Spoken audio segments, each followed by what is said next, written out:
నాను మనం ఎప్పటికీ లొంగిపోము. మనం ఎప్పటికీ లొంగిపోము. ఎప్పటికీ, ఎప్పటికీ. ఈ కొద్ది కాలంలో మా క్యాంపస్ పర్యటన కొనసాగుతుంది. రాబోయే సంవత్సరాల్లో మరిన్ని పర్యటనలు ఉంటాయి. ఈ డిసెంబర్‌లో ఇక్కడ ఫినిక్స్‌లో అమెరికా ఫెస్ట్ జరుగుతుంది. అది మునుపటి కంటే గొప్పగా ఉంటుంది. అతను ఎంతో గర్వపడిన రేడియో మరియు పోడ్‌కాస్ట్ షో కొనసాగుతుంది. మరి గందరగోళం, సందేహం మరియు అనిశ్చితితో నిండిన ప్రపంచంలో నా భర్త స్వరం నిలిచి ఉంటుంది. మరియు అది మునుపటి కంటే బిగ్గరగా మరియు స్పష్టంగా వినిపిస్తుంది. మరియు అతని జ్ఞానం నిలుస్తుంది. నాకిష్టమైనది కూడా. కానీ ఆంగ్ల భాషలో నా భర్తకి ఇష్టమైన పదం సంపాదించు. ఎర్న్. అతను మీ అందరినీ అమెరికాకు అర్హమైన భవిష్యత్తును సంపాదించుకునే కార్యాచరణ పరులుగా ఉండాలని పిలిచేవాడు. కాబట్టి నా భర్త కష్టపడి పనిచేయడంలో ఉన్న విశ్వాసం నుండి స్ఫూర్తి పొందిన యువత అందరికీ చార్లీ మీ నుండి ఏమి కోరుకుంటాడో మీ అందరికీ ఇప్పటికే తెలుసు. మీకు తెలుసు. మీకు తెలుసు. మీరు హైస్కూల్లో ఉన్నా లేదా కాలేజీలో ఉన్నా మీ స్థానిక టర్నింగ్ పాయింట్ యుఎస్ఏ చాప్టర్ను కనుగొనండి. అందులో చేరండి, చురుగ్గా పాల్గొనండి.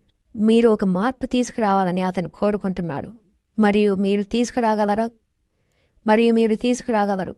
ఈ ఉద్యమం ఎక్కడికి వెళ్ళదు. మరియు మీరు చేరినప్పుడు అది మరింత బలంగా పెరుగుతుంది. ఒకవేళ చాప్టర్ లేకపోతే, మీరు కనుగొనలేకపోతే ఒకటి ప్రారంభించండి.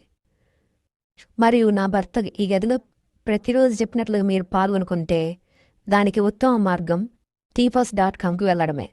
అతని ఈ కుర్చీ నుండి ప్రతిరోజు అది చెప్పేవారు. ప్రతిరోజు నేను అతని షో ప్రతిరోజు చూసేదాన్ని. మరియు అతను ఎప్పుడూ అనేవాడు, మీరు పాల్గొనుకుంటే tpos.comకు వెళ్ళండి అని. మీరు ఒక పాస్టర్ అయితే ట్విప్స్ ఆఫ్ ఫెయిత్లో మా ఉద్యమంలో చేరండి. మరియు మీరు ఒక తల్లి తండ్రి అయితే నేను డిసెంబర్లో అమెరికా ఫెస్ట్కి రావాలని గట్టిగా సిఫారసు చేస్తున్నాను. దానికోసం ఇప్పుడే సైన్ ఆఫ్ చేయండి. ఎందుకంటే మేము మిమ్మల్ని చూడాలనుకుంటున్నాము. నేను మిమ్మల్ని చూడాలనుకుంటున్నాను. చార్లీ కూడా అతను అక్కడ ఉంటాడు. అతని ఆత్మరూపంలో అక్కడ ఉంటాడు. మీ పిల్లల్ని తీసుకురండి, మీ కుటుంబాన్ని తీసుకురండి. కానీ అన్నింటికంటే ముఖ్యంగా మీరు ఒక చర్చిలో సభ్యులు కాకపోతే నేను మిమ్మల్ని వేడుకుంటున్నాను, ఒక దానిలో చేరండి. బైబిల్ను నమ్మే చర్చిలో మన పోరాటం కేవలం రాజకీయపరమైనది కాదు.